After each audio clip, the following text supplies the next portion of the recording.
bom dia, querida irmã, querido irmão. Hoje é terça-feira e estamos vivendo a 9ª semana do tempo comum. Isso mesmo.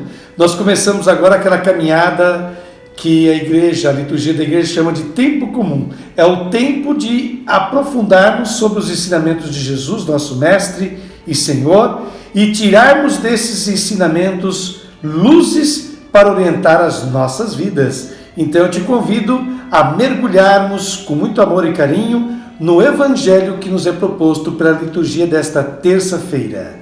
O Senhor esteja convosco. Ele está no meio de nós. Proclamação da Boa Nova de nosso Senhor Jesus Cristo segundo Marcos. Glória a vós, Senhor. Naquele tempo as autoridades mandaram alguns fariseus e alguns partidários de Herodes para apanharem Jesus em alguma palavra. Quando chegaram, disseram a Jesus: Mestre, sabemos que tu és verdadeiro e não dás preferência a ninguém. Com efeito, tu não olhas para as aparências dos homens, mas ensinas com verdade o caminho de Deus.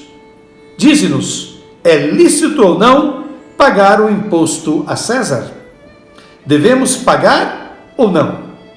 Jesus percebeu a hipocrisia deles e respondeu: Por que me tentais? Trazei-me uma moeda para que eu a veja. Eles levaram uma moeda. E Jesus perguntou: De quem é a figura e a inscrição que estão nessa moeda? Eles responderam: De César. Então Jesus disse: Dai, pois, a César o que é de César, e a Deus o que é de Deus. E eles ficaram admirados com Jesus. Palavra da salvação. Glória a vós, Senhor. Meus queridos, minhas queridas, este evangelho é mais atual do que nunca.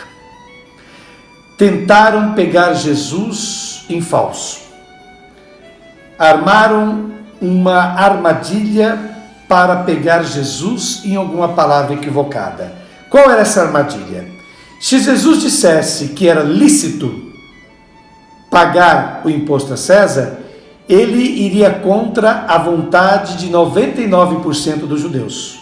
A grande maioria absoluta dos judeus era contra pagar esse imposto ao imperador que eles nunca tinham visto e nunca iriam ver, e manter o luxo de uma corte distante da vida deles, já que eles viviam uma vida muito penosa e na pobreza. Então, se Jesus dissesse, não, se deve pagar sim o imposto a César, ele cairia na desgraça, na impopularidade. Ele perderia o apoio de muitos dos seus irmãos e concidadãos. Por outro lado, se Jesus Cristo afirmasse, não se deve pagar o imposto a César, ele seria imediatamente preso e acusado de baderneiro, de conspirador, de agitador e de ir contra uma determinação do império. Olha só. Então, Jesus Cristo estava de fato diante de uma arapuca, diante de uma armadilha. E ele se sai muito bem. Ele não se sai pela tangente. Não é que ele não enfrentou a questão. Jesus Cristo recoloca a questão na sua maneira correta. Desculpe. Jesus Cristo deixa claro o seguinte: não se deve misturar religião com política. E não se deve misturar política com religião. No sentido de que nem César pode ser comparado a Deus, nem Deus ser comparado a César. A Deus nós devemos servir acima de tudo. Não há um só político, não há nenhum ser humano que possa se equiparar a Deus. Somente a Deus nós devemos servir, amar e idolatrar. Nós não podemos servir e idolatrar a políticos. E aliás, essa leitura, então, é atualíssima no caso do nosso país e no caso do mundo de hoje, onde pessoas muitas vezes insensatas, pessoas muitas vezes ignorantes e pessoas sem noção alguma do que seja fé, idealizam políticos e adoram a pessoas políticas. Não se mistura isso. Graças a Deus, a nossa igreja tem se mantido distante da vida política.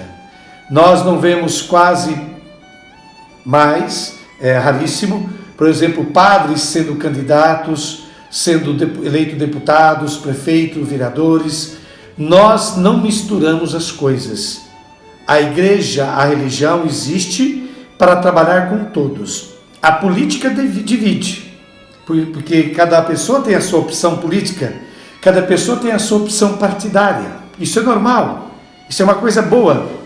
E as pessoas devem ser respeitadas nas suas opções. Porém, isso não pode ser trazido para dentro das igrejas. As igrejas como tais, como comunidades que seguem a Jesus, devem manter-se imparciais, independentes em relação às opções políticas dos seus fiéis, dos seus membros. E isso é uma sabedoria. E é isso que mantém a sua unidade e a sua vitalidade.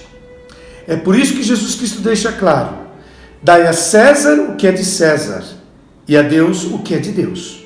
César quer o imposto? Pois bem, é um direito que lhe assiste. Ele é o governante, ele é a autoridade. Mas não deixemos de dar a Deus o que é de Deus. Só a Deus a gente dá o nosso coração. Só a Deus a gente entrega a nossa vida, a nossa alma. Não aos políticos, por mais que gostemos deles. Nenhum político é Deus. Nenhum político merece a nossa total confiança como Deus a merece. E aqui eu te deixo para refletir nesta terça-feira, querida irmã, querido irmão, 3 perguntinhas. Jesus Cristo já diz logo de cara: por que vocês me tentam?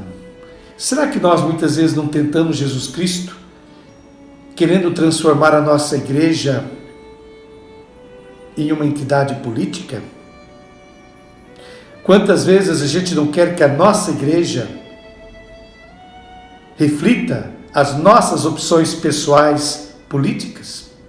Será que isso já não aconteceu em algum momento da sua vida? Em segundo lugar, nós temos bem clara essa distinção entre a participação na vida partidária e política e a participação na vida eclesial, na vida da igreja? Será que a gente tem bem clara essa distinção? Será que nós já não usamos da igreja para nossos projetos políticos pessoais? Em terceiro e último lugar, Jesus deixa claro que a César nós temos que dar o que é de César e a Deus o que é de Deus. Você está dando a Deus aquilo que é de Deus?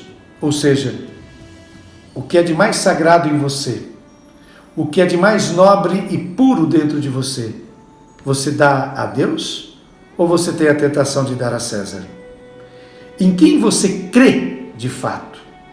Por quem você briga? Por quem você discute? Por quem você realmente se empenha?